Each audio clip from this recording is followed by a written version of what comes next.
Here's how to check read emails in Gmail in 2026.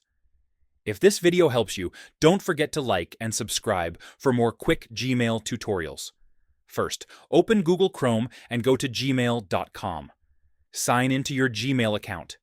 In Gmail, unread emails appear in bold text. Read emails appear in normal, lighter text. To see only read emails, click the search bar at the top. Type is, read and press enter. This will show all emails that have already been opened.